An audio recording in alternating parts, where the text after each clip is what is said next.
Thank you so much, Inez, and thank you so much for joining us. I am relieved and delighted to be here presenting this post-COP27 conference to you as we came so close and managed to avert disaster, which is what we need to do on a global scale.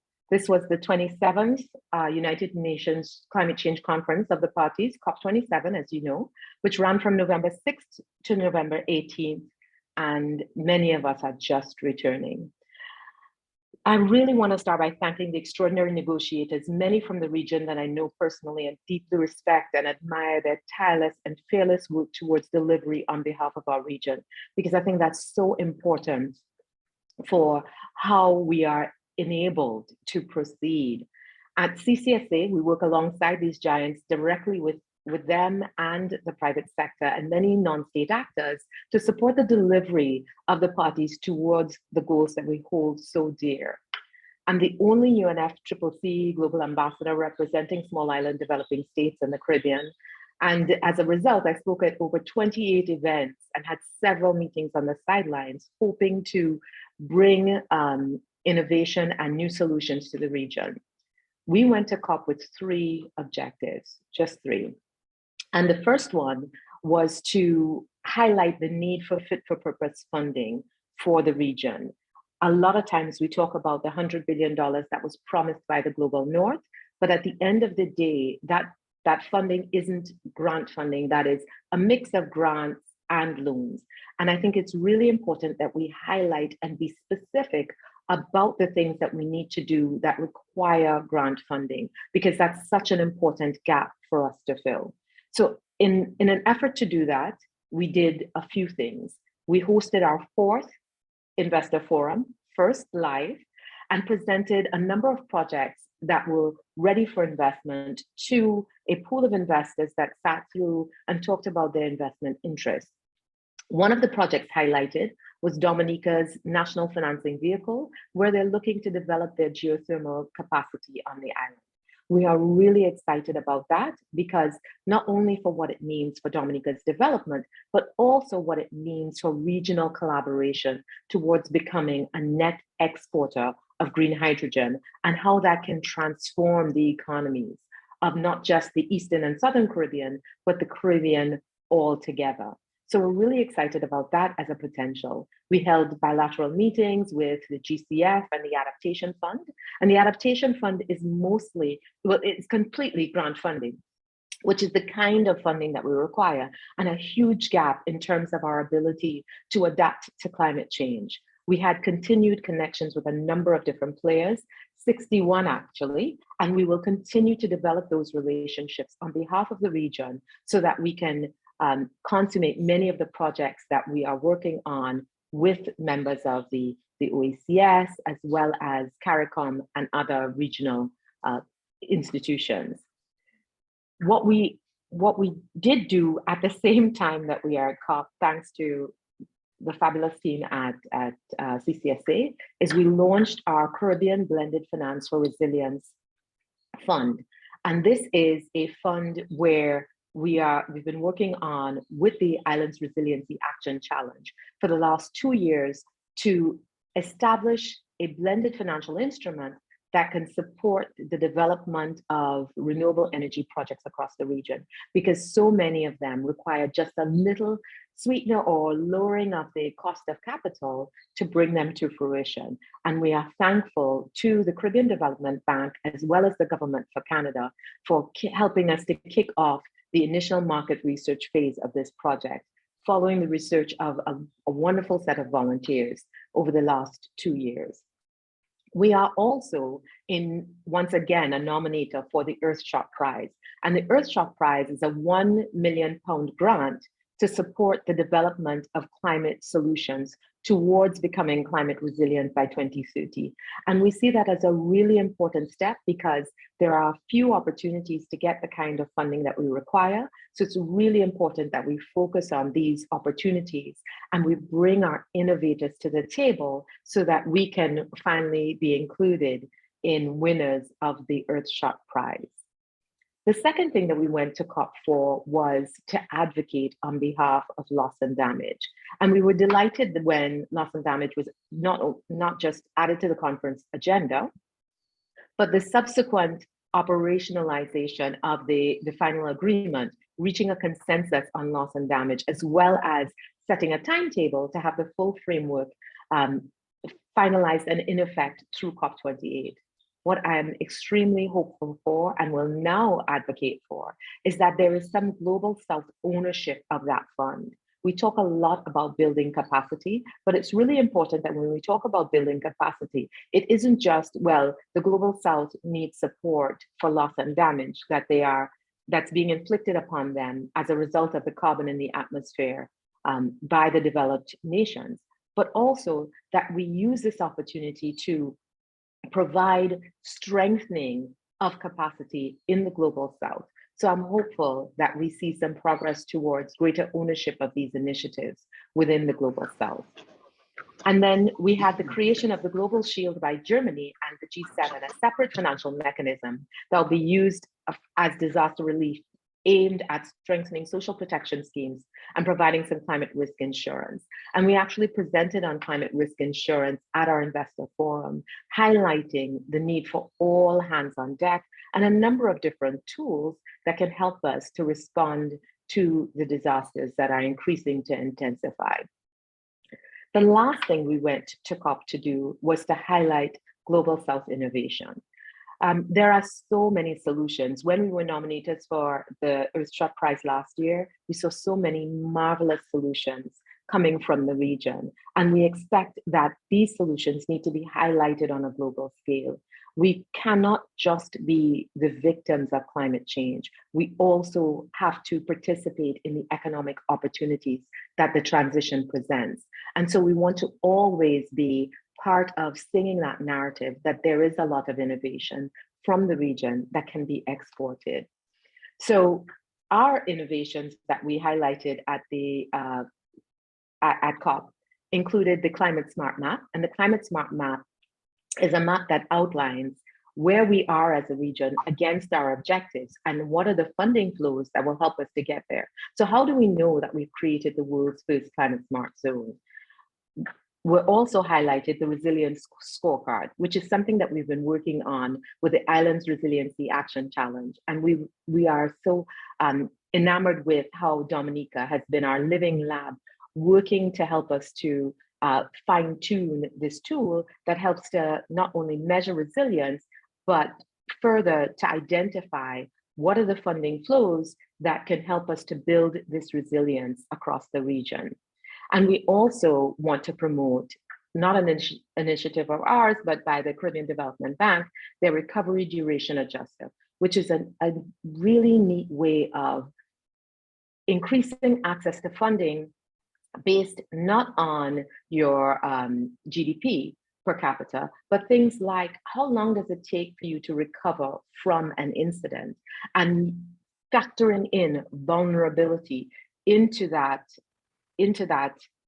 access to funding, so that we in fact measure everyone by the same yardstick. When a hurricane hits the south of Florida and a hurricane hits Dominica, the capacity to recover is completely different based on size and economies of scale. So it's really important that we take that into consideration and support the Caribbean Development Bank in this initiative so that we can all, on a global scale, be measured by a yardstick that makes sense based on our ability to respond, not just whether we're considered low income or high income, and using that as the benchmark by which concessionary funding is available. So there were lots of wins coming out of this COP27. It saw the first pavilion for youth, indigenous people, and climate justice. And it definitely was a shift towards more inclusive decision-making. The interest from the private sector continued to grow to finance resilience building projects, and Caribbean excellence and private sector finance were both on show, and we are wonderfully supported by many of our Caribbean leaders, including Philip Davis and Mia Motley and Matthew Samuda, among others, who spoke about the need for access to greater solutions and the solutions that we are able to provide in the Caribbean. What COP fell short was we definitely needed stronger action on reducing carbon emissions and more net zero pledges. Even if we meet all of the pledges that we have made so far, we will not meet the 1.5 degree cap that we have so advocated for, that many of us rely on to survive. And so it is imperative that we cut emissions and stop talking about coal and stop talking about fossil fuels and find a path forward that allows us to thrive as a global community. And I think that there is a real opportunity there that we are missing, holding on to the past rather than moving towards a more sustainable future. So what's next for us as we look ahead to COP28? We are extremely focused on the urgent work that we must do, whether the negotiators reached agreements or didn't reach agreements. I think it's really important that we understand the role of the private sector and non-state actors in delivering against these massive objectives that we share. We will continue to focus on our pillars, certainly our climate smart map, 90% renewable energy for all, protection of 30% of the land and ocean by 2030, and the creation of 1.5% new green jobs, because we think that is how we will build our capacity and our resilience as a region. We are incredibly grateful to our very generous donors that support our work, including the Virgin Foundation, the Elmer Foundation, the Weiss Foundation, IDB, World Bank, and the Boston Consulting Group. Without their support, and many, many others, the Templeton Foundation, we would not be able to deliver and do what we do. And we are extremely grateful. On behalf of myself and the team, I thank you for spending this time with us, and I look forward to any questions that you have. Thank you. Great, thank you so much, Racquel. And thank you everyone for joining. I see a long list, and it's really great to have you all. You can start raising your hand. So there's a button called reactions, and you can start raising your hand so we can go one by one with all the questions you have for Racquel and team.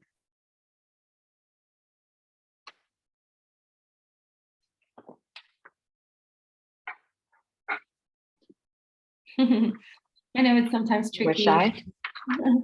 Sometimes tricky with Zoom, but if anyone doesn't find their way to this hands, they can just jump in now, unmute themselves. Oh, we have Reshma, go ahead. Hi, good morning, everyone. I'm just curious, how do Caribbean nations access the funding that has been agreed at COP27? And in your view, do you see the level of commitment that you would like to see from regional governments and just generally from the Caribbean to achieving these sustainability goals, the agreements that come out of COP? Thank you. Thank you so much, Rishman. What an excellent question. All right, so I'm going to deal with the first one first and then the second one.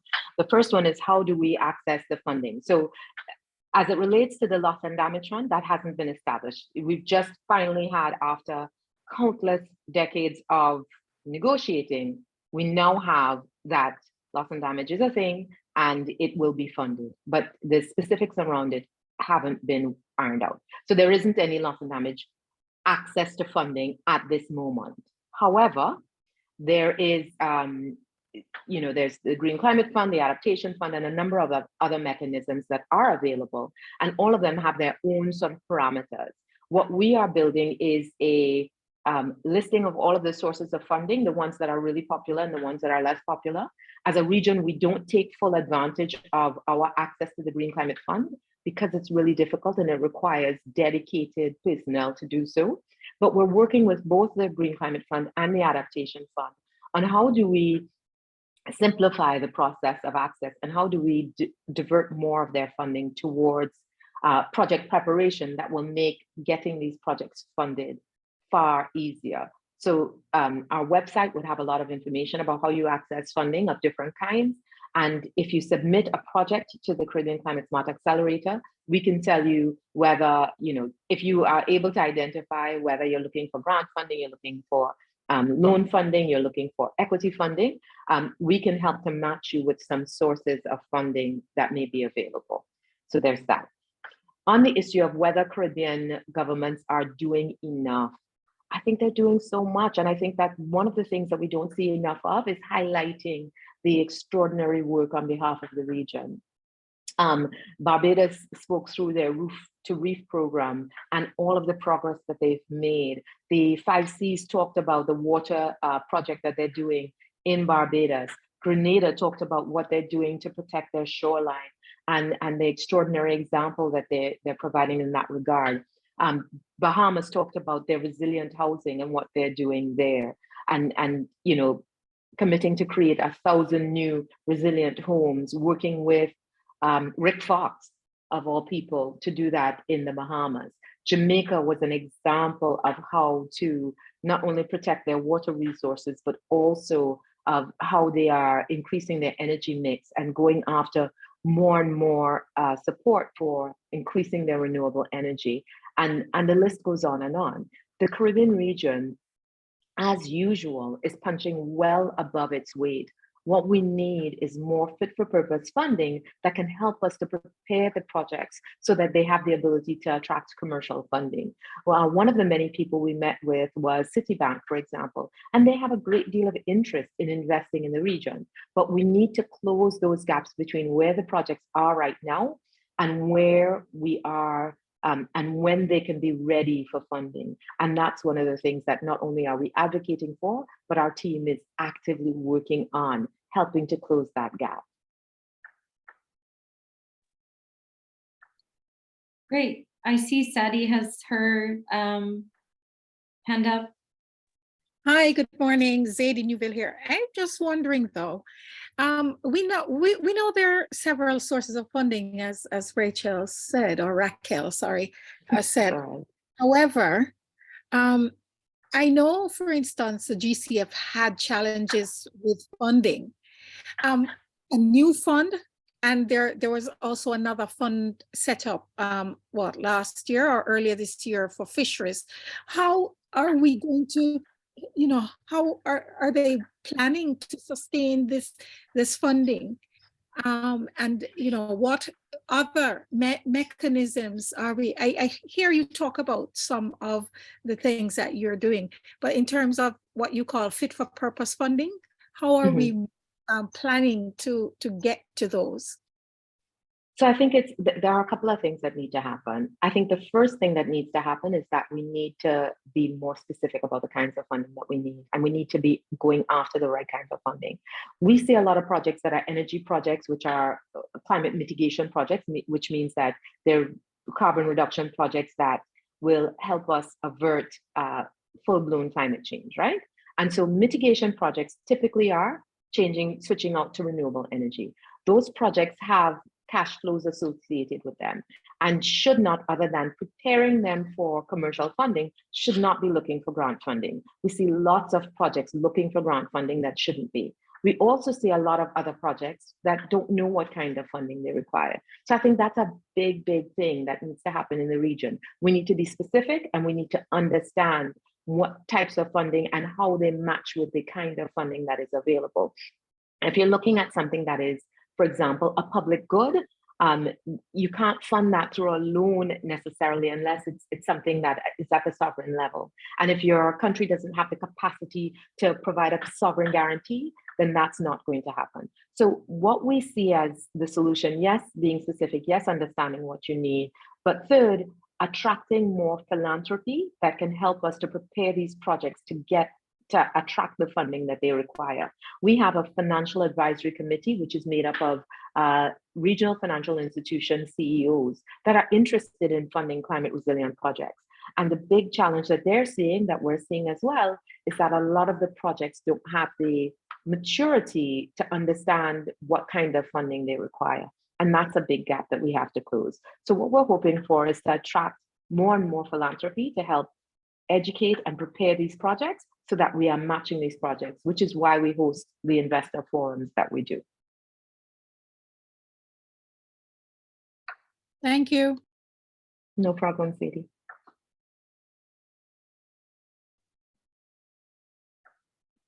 Kimberly, go ahead.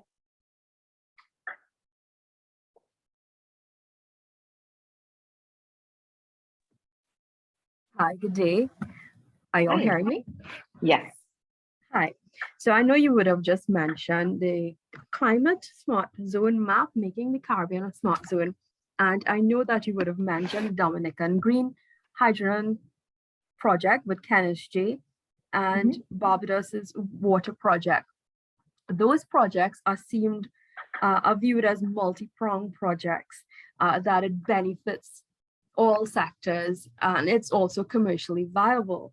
Can you give us an idea as to how much of these projects throughout the Caribbean, how many are there like that, as well as if you can explain a little bit more on this Caribbean Smart Map zone?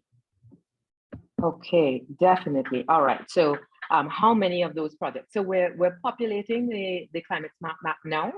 And in terms of how many sort of huge projects like that, I'm not, Janelle, I don't know if you have that list, but certainly I would say there would be less than 20 in terms of like regional big ticket multi-pronged projects, but we're in discovery. So we're still understanding from countries what they're working on, where the projects are, whether we think that they're viable, whether they have funding, whether we think it's possible for them to attract funding. But we would have, I'd say, a handful of big picture sort of moonshot projects, right? Which the green hydrogen, the regional net export of renewable energy project is one single energy export market. That's certainly a moonshot project. However, the Caribbean Climate Smart Map, we were formed to create the Caribbean as the world's first climate smart zone. And in the creation of the Climate Smart Map, that's what we're defining. We're defining how much renewable energy do we need in order to consider ourselves a climate smart zone. How many green jobs do we need? How much land and ocean do we need to have protected? And how do we pay for those things? A lot of these things, there are a lot of interesting funding mechanisms that are available, but some of them just require philanthropic funding. And so we want to be able to exhaust the kinds of funding that would, the funding that is conditional. So we want to exhaust the loans, we want to exhaust the equity types of funding where possible, so that everything that can't be funded with anything but grant funding, we can leave that and then try and match that with the available grant funding. Because when you look at how climate action is being funded, over 88% of it is mitigation funding or funding for renewable energy transition. And so those projects are, at this point, relatively easy to fund.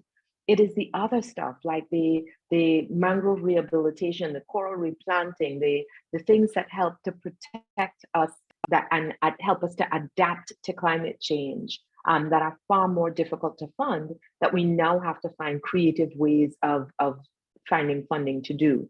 And that's what we are building out this map to try and help the region. One, identify the centers of excellence, understand where things are going well, understand what we can learn from each other, and then look at how do we share that knowledge so that we're all not only centers of excellence, but we're using the knowledge that we have, as well as keeping track of the resources. So who are the people across the region that are supporting this transition? Who are the consultants? How do we build our own internal capacity? Because it's so often that we sort of fly in consultants and then that knowledge comes in and leaves at the same time. I know that the Organization of Eastern Caribbean States, the OECS, they're doing a lot to build capacity. And I think that's really, really important.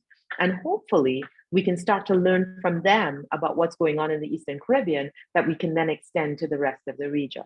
So the Climate Smart Map is meant to identify the centers of excellence and what we believe it will take for us to get to being a climate smart zone. And what does it mean when our work is done? And then how do we identify the potential cash flows that will help us to get there? And how do we build new sources of funding? Reshma, go ahead. Thank you. I like the idea of building the smart zone and having that kind of metrics being done in the region.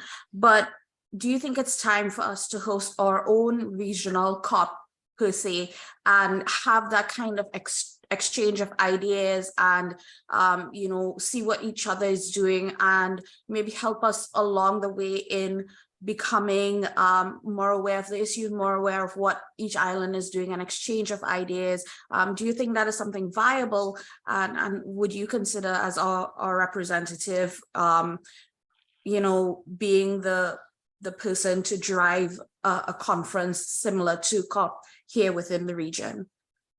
My goodness, I swear to you, we did not put her up to this, right? But this is exactly what we want to see happen. There is so much happening within this region that we can stand to learn from, so much collaboration. So the government of Bahamas hosted a preparation session for COP earlier this year, and the need for collaboration and learning from each other is incredible. And the opportunity to get private sector to participate in this transition is also quite incredible. So I agree with you 1,000% that that's exactly what we need. And I will share with you, I won't say which government suggested it, but they suggested that the Caribbean should be hosting COP in about 10 years. And so we're talking with UNFCCC now to find out what that looks like and what that would require and what the funding model is, because there are only a few countries where we'd have the room stock to host a conference of that size. But we think it's really important that we lead this conversation in a more meaningful way. So I couldn't agree with you more. It's something that we have been talking about. I know Janelle Finley, our digital impact strategist, is probably jumping up and down now because this was her brainchild and her idea that we should be doing it. And I think that there is momentum being created. What we have to do, as always with everything, is figure out how we pay for it. But I think that there is value in learning from each other. You know, there's so much excitement taking place from Guyana to Aruba, the Bonaire, Curacao. Everybody has figured something out, but none of us have figured it all out. So by collaborating together, we can close more of the gaps that we have. Thank you for that.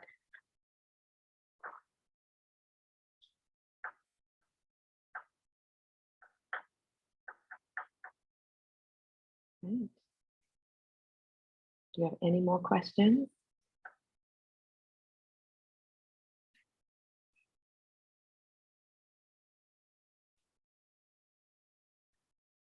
I heard something. We still have some minutes left, so I would encourage you to just take the moment of having Racquel here. I know she's always very busy, so great. Sadi, go ahead. Hi again.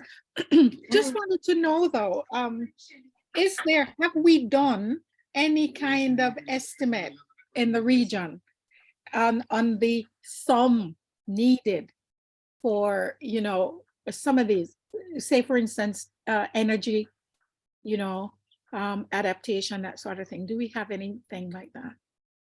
We did. So about 3 years ago, we did an estimate just based on what the transition would cost. And at that time, we were looking at about $80 billion. I promise you, it's way exceeding that. I mean, Avinash Prasad of Barbados talks a lot about needing trillions of dollars.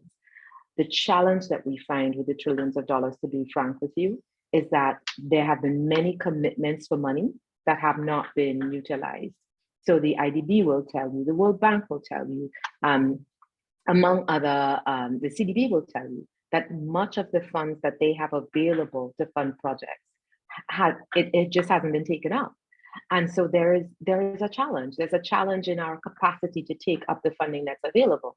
And we can continue to increase the funding that's available to the region, especially when you're talking about like loans and equity, et cetera. But the problem with that is the gap between the funding that's available and the funding that's being utilized will continue to grow if we don't also build our capacity to utilize that funding.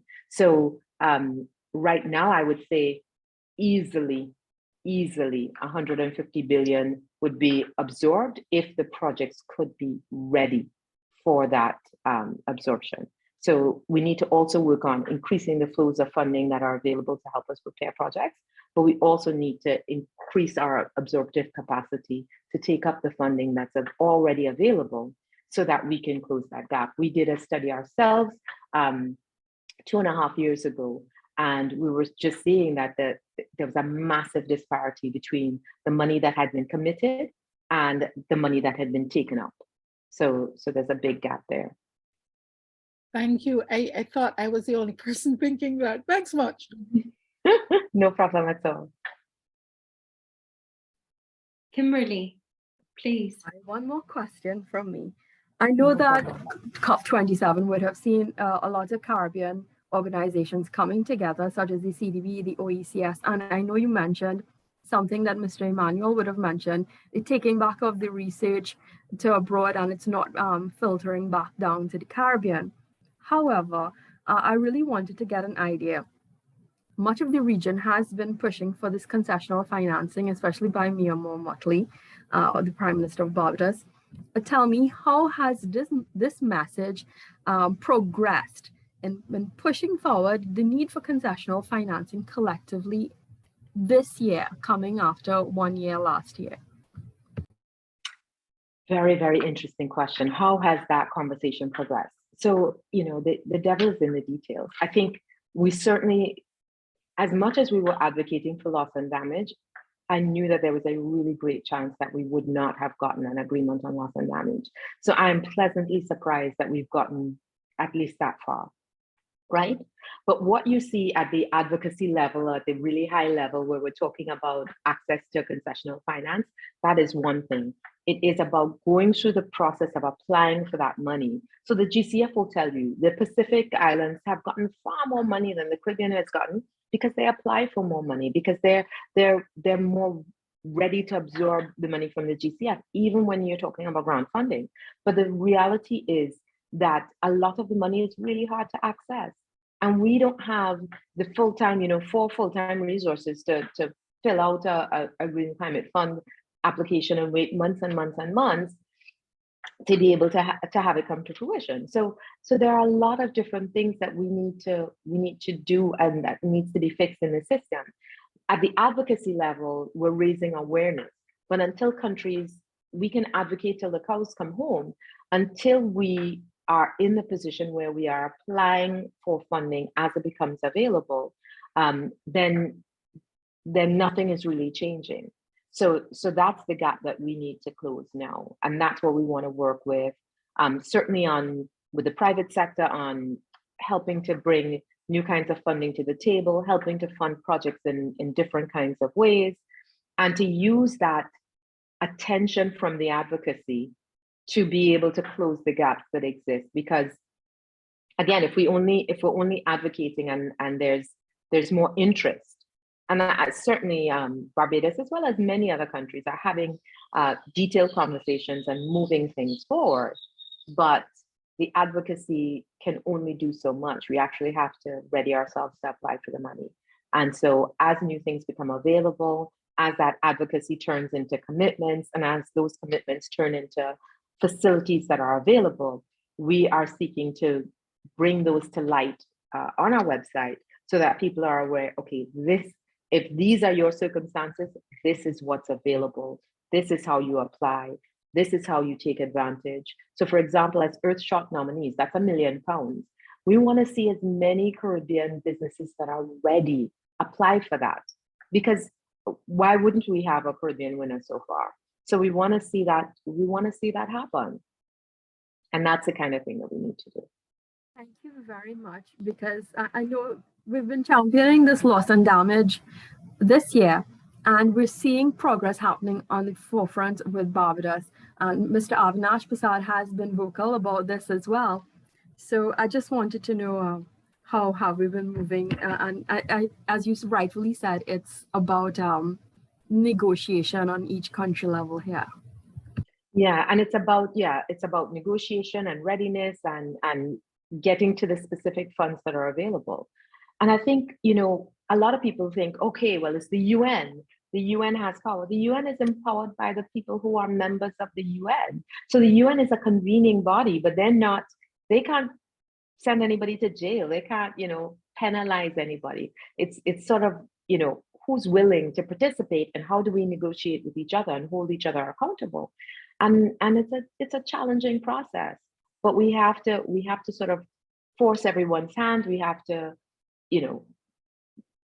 I think the biggest opportunity that we have that we're not necessarily taking advantage of is speaking to the voters in the countries that we need action. So we talk a lot to the leaders, but the leaders are empowered by the people who vote for them. And we now need to get the people that vote for them to care about what we care about so that we can make actual progress. Because until they care about what we care about, their leaders don't have the moral imperative to act. And that's what we need.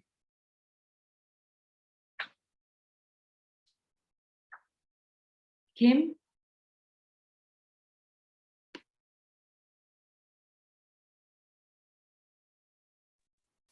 Good morning. Morning. Hello. Oh, good morning, Ambassador. Ambassador, I don't want to make you repeat yourself too much, but of course I want to zero in just a little bit on Trinidad and Tobago, because, I mean, of course, we and Minister Beckles would have spoken a lot and you would be aware of that. So, I mean, I guess what I want to say is that TNT is looking to again set up a tone for itself and place itself in the region as a sort of leader on all of these issues. And I just wanted to ask you to zero in on TNT's role and how you viewed that, and maybe some of the interactions with the leaders so far and how encouraged you are. I guess that would be it in a nutshell. That encompasses a lot, so I'm hoping you'll say a lot about that. That's a fantastic question. I'm so glad you asked. And it was remiss of me not mentioning Minister Beckles, because she was extraordinary at COP. She was engaging, she was meeting with the youth, she was talking bilaterally with many of the leaders. She was a real, without question, breath of fresh air at COP this year. And I'm so proud. And I said that to her before I left. She made me so proud. So what Trinidad is doing and what we are hopeful for is, as we look at this collaboration between Trinidad and Tobago and Dominica on green hydrogen, that is the role that our energy transition is tied into our ability to collaborate with our neighbors so that our energy future is one that is clean and green and renewable. So, and Minister Beckles advocated really strongly for that. And so she had many meetings towards how do we move things to the next stage. We're working closely with the IDB on they're releasing a report next week, I believe it is, on the first level of the regional exploration of green hydrogen. And then there's a next report that comes out that's far more detailed about how do we fund it and what the collaboration arrangement needs to look like. And that will be released next June. But it really is about us looking at, okay, as we explore solar in Trinidad, which wouldn't be enough, as we explore offshore wind, which again, at a particular scale, it has to be at such a massive scale to make sense, that we look at what does it take for us to collaborate with the region to not just have Trinidad and Tobago be an energy hub, but to have the region be a renewable energy export hub? And how do we use the relationships that we already have in tourism? So working with the shipping industry. So we had the International Chamber of Shipping on our Investor Forum panel talking about the intent to invest in this transition to green hydrogen and how they could potentially collaborate with the region. And when they left the panel, they said, listen, several people have already reached out to start the process of looking at investment opportunities, because there's a green port to be built in Dominica as an example. So I think Trinidad is positioning itself well as a regional facilitator of the green energy transition. I think Minister Beckles has a very clear vision of what that looks like, and she is open and accessible in that effort, which I'm really pleased about. I'm pleasantly surprised at at how she's taken on this role and how she's working with others, both in the public and private sector, towards that end.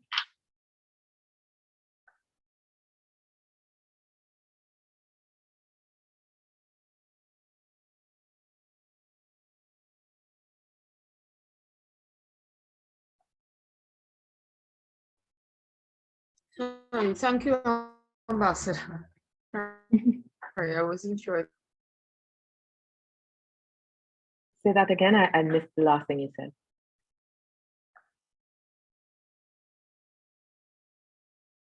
No, I said thank you very much for that response. No Yeah. problem at all. We no lost problem each at other all. briefly, but thank you very much. Yeah, no problem at all.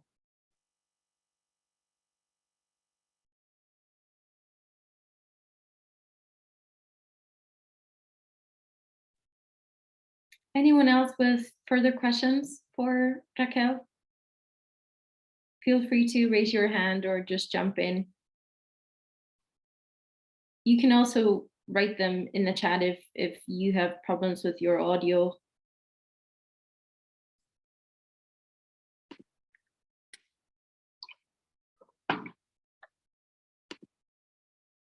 Reshma?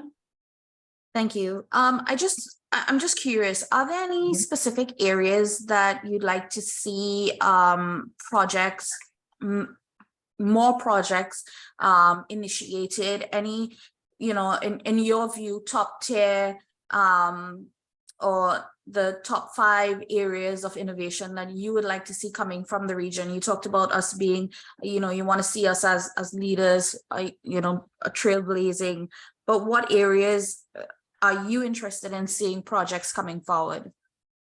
Yes, definitely. What a great question. All right. So if you ask me what's my number one wish, it's to see us solve the global issue of the decarbonization of transportation. We had started out working with Barbados, and Barbados sort of went ahead, and I'm actually not entirely sure where they are with their decarbonization. And now I think we're going to be looking at potentially working with Anguilla, together with some global foundations that manufacture cars, so that we can look at, I think that's a huge opportunity for us in the region, because we are small and we have the ability to transition at scale. Like the US hasn't figured out and will not figure out, what does it look like when 80% of your cars are zero carbon, are either running on hydrogen or running on our electric vehicles? What is that? What happens to your service stations? What happens to the people in that industry? How do they transition? And all of the things that you need to figure out in terms of, like, the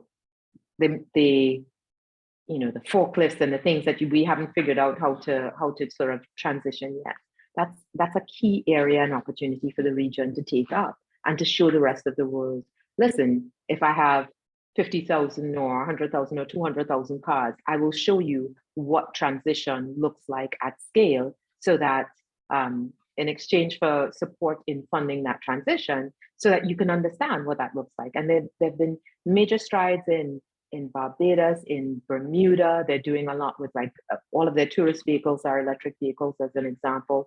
Belize as well, I think, making some progress on that transition. So that would be a key area. And the next thing, an area that we're working on across the region that I'm really excited about, is how do we build our food security? I think that's a huge opportunity for us. So we're working with a number of governments across the region on how they increase their food yields through climate smart agriculture, and using different tools that can help them to do that transition. And then the third area where I think a lot of innovation is happening, and that we're certainly working on, is the remediation of plastic waste. So I would love to see Trinidad finally implement our plastic ban that we've been talking about. So many islands in the Eastern Caribbean have already done it. And the more that we sort of go down this road of how do we create more circular economies, how do we use the plastic waste that we have? So we're working on a project with a company called CRDC out of Costa Rica, and looking at how you take plastic waste and turn it into a resin that then can strengthen concrete. So that improves our built environment, improves the insulation, while finding a use for plastic waste, especially considering what the plastic waste is doing to our oceans and our fishing and our mangroves, which are great carbon sinks. And then I think that's the last thing, it's development of our blue economy. We're seeing a lot of investor interest in the blue economy, but we're not seeing enough projects in the blue economy. And a lot of it has to do with education about what is the blue economy and how we can participate in it. It is about sustainable fishing and how you protect your fishery by still using our most abundant source of natural protein, which is the fish in the ocean. So how do we more sustainably take care of our ocean while using its resources? And that's a lot to do with protection. And I think there's a lot that we can learn from the Pacific on that. They're doing different kinds of instruments and different kinds of protective mechanisms. So I think that collaboration would be key as well. So yeah, that would be my wish list, is the decarbonization of transportation, it's food security, the mediation of plastic waste, and developing our blue economy.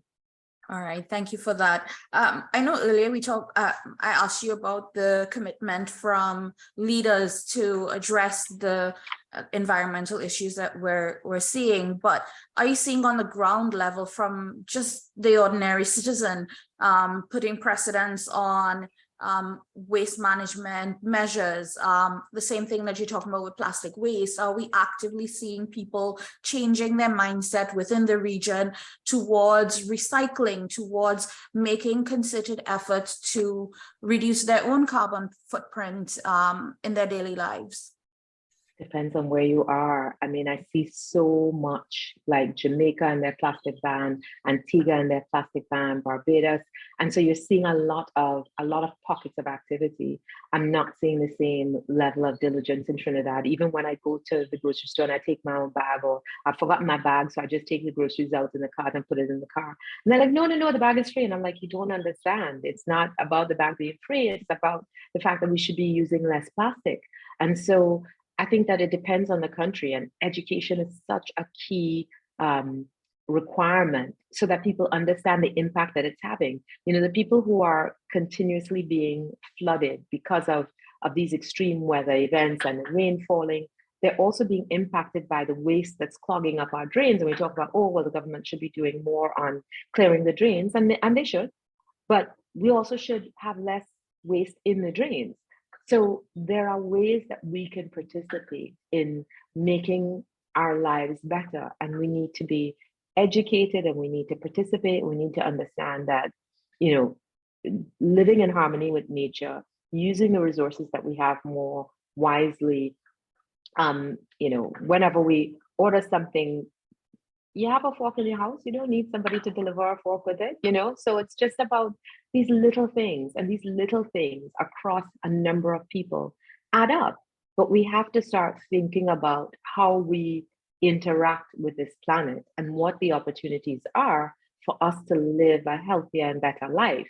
You know, I still see people throw things out of cars, and it's just like, it's amazing to me. Like, how does that, what goes on in your head that says that, you know, the world is your garbage can? So I think that there's a lot that needs to take place in terms of education. And I think that there are pockets where it's going really, really well. And there's a lot of education, and there are other places where it's not going as well. And that's something that needs to be carried through the region. We need to be all on the same page as it relates to what we can do as individuals to support climate action, because it's important to all of us. All right, thank you. I do have to jump off now, but thank you so much for giving me this opportunity to be part of the discussion. I really appreciate you being a part of the discussion, and thank you for everybody's excellent questions. I think we might be at time as well. We are. Do you want to go through the last questions? I see that Kim and Sadie have their... Absolutely, absolutely. Wait, Kim?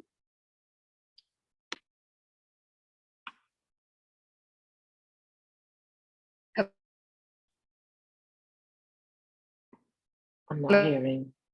Hello? Hello? I'm not hearing properly. Yeah, Hi, can you hear me now? Yes. Hello? Oh Yes. gosh, how about now? Yes. Okay, I'm so sorry, and I wasn't even sure if you were calling me. Hi again. I'll be quick. Okay, so Rishma took a little bit of my question, but I just want to go back to food security because, and quickly again about Trinidad. So what we're seeing here is a sort of surge, not a resurgence of some pests, but a surge of others, like the African snail is really showing signs of being out of control. And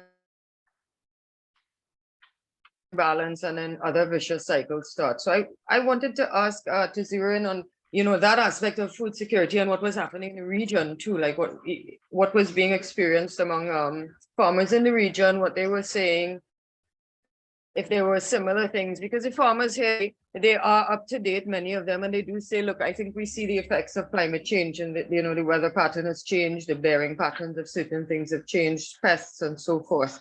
But then the other concern being pest control and that impact on, well, the overall ecosystem. So there is a drive.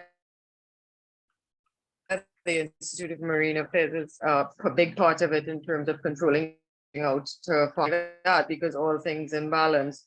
So just to get some feedback, I guess, a little bit on that, on what's happening in the region, because I know what's happening in Trinidad. And how that's impacting food security, or the concern for food security. Thank you. Yeah, so we're seeing a lot of using different technologies. So whether it is like drones or IoT devices to look at soil and how the weather systems are changing. But there are challenges across the region for sure. I'm certainly, because I'm here in Trinidad, I'm definitely aware of the resurgence of certain kinds of pests, including at my own African snail incident. But I think that there is an opportunity to learn from each other. The thing that we had earlier this year on growing our own food, the food security conference that we hosted in Trinidad earlier this year, I think that's the kind of thing that we need to do, to learn from each other and see what's going on. An investor from a Trini descendant investor from Kenya actually implemented something called Hello Tractor in Jamaica, which is like the Uber for tractors, and it helps farmers get greater yields, because instead of having to buy your own tractor, you can rent a tractor for a period of time when you need to use it, and again tracked using IoT, Internet of Things devices and whatnot. And so that's the kind of collaboration that we need to see. One, we need to see a proliferation of things like Hello Tractor across the region. We're also seeing use of natural fertilizers and natural pest control across the region. And again, these are areas where we need to collaborate, and we need to see far greater collaboration in those areas. What we're trying to do is to highlight where we see success stories, to highlight those on the Climate Smart Map, so that if you're looking for a solution to a particular problem, that you have the ability to find it based on what others are doing in the region. Because we have such similar environments that there are opportunities for collaboration there. And we're seeing the same thing with the Pacific as well, just saying that, listen, here's how we've solved XYZ issue, and let's, are you having it as well? So I think there's a lot to do with sharing knowledge, with sharing information, with collaboration, with highlighting our stories through the media. So, whenever we publish an article about something, we try to use regional examples, because there is so much happening in the region that people just within the region don't know about, and certainly external to the region don't know about. For example, we talk so much about, net zero and how do we get to net zero. There are 7 countries in the world that are already at net zero, and 3 of them are in our region. And these are things that people don't talk about, people don't know. So we have to start understanding that we are doing better than we think, and we are an example to others, and we need to highlight those examples, and we need to work together more closely.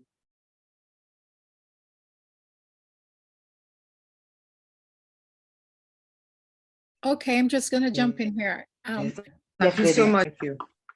So we're talking about getting people to know what is happening.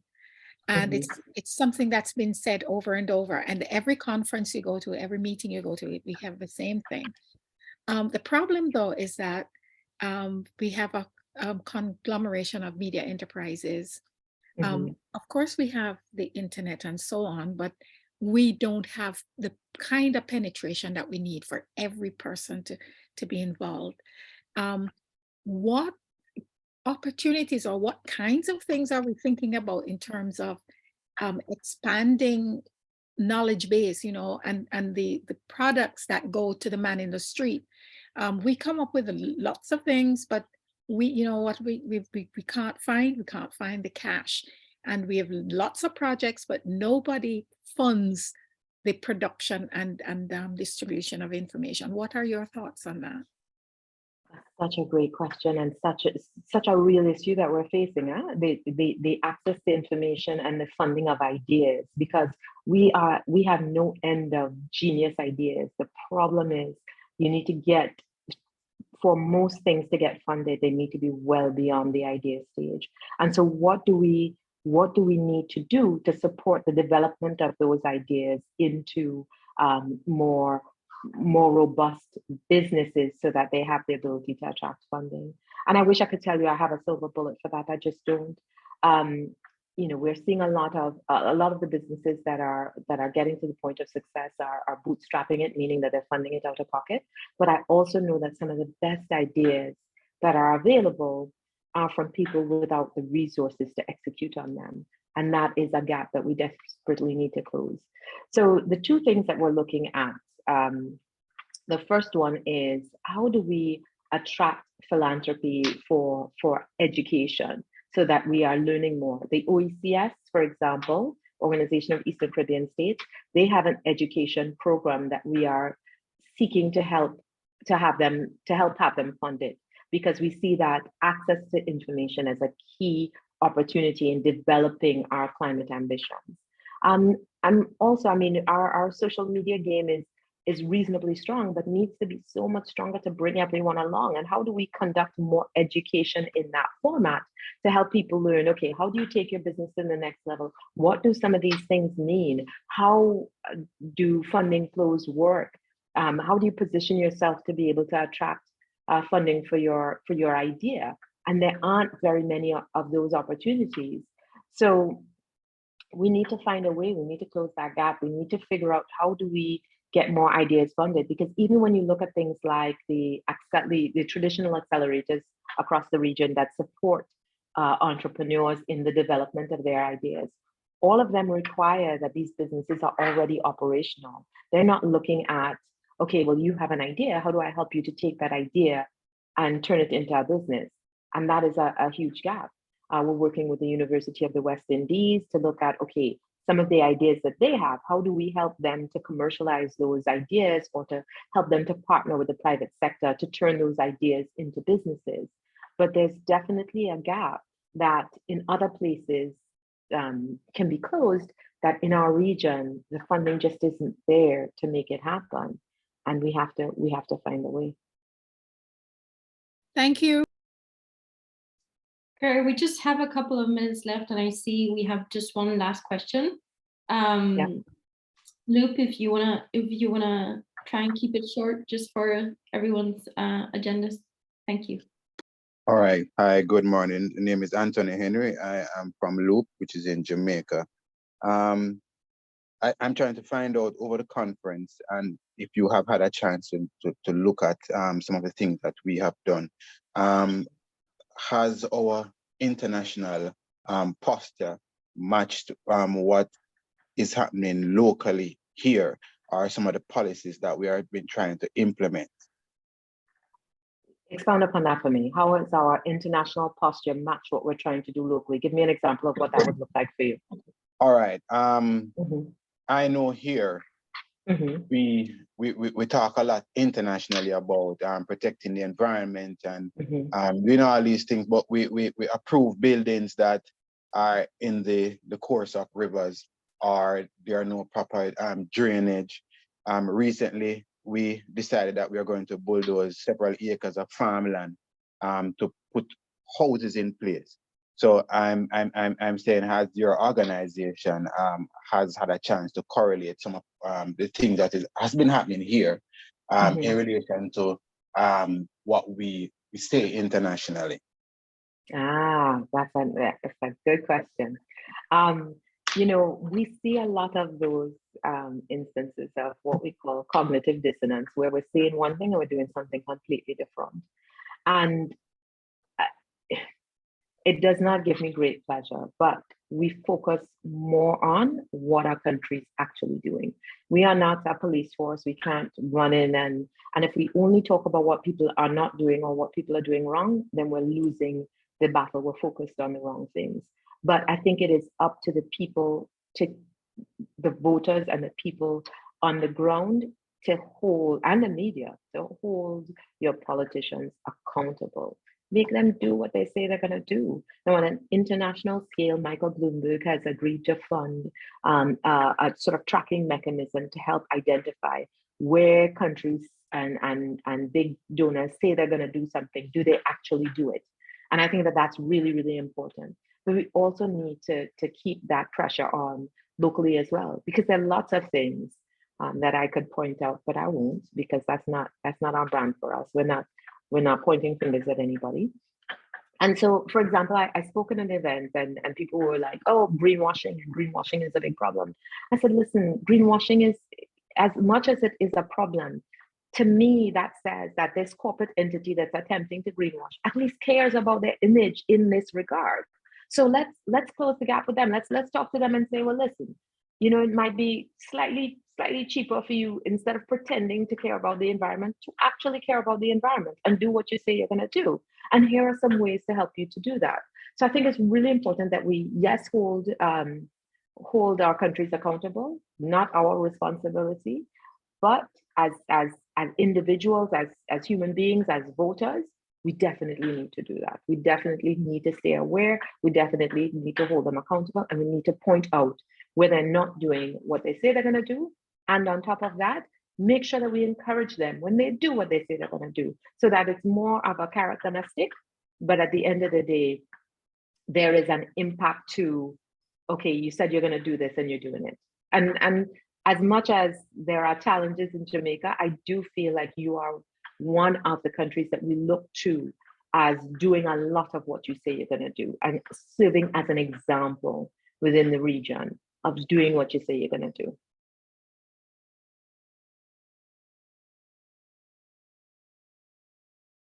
All right, thank you. Thanks, Anthony. Well, guys, well, I have a hard stop. Exactly, let's leave it here. Thank you so much, everyone, for joining. Thank you so much, Racquel, for sharing everything with us. I'll be sharing the recording through email with everyone who attended. So thank you so much for that. And we look forward to continuing collaborating with you all. Thank you. Bye. Bye.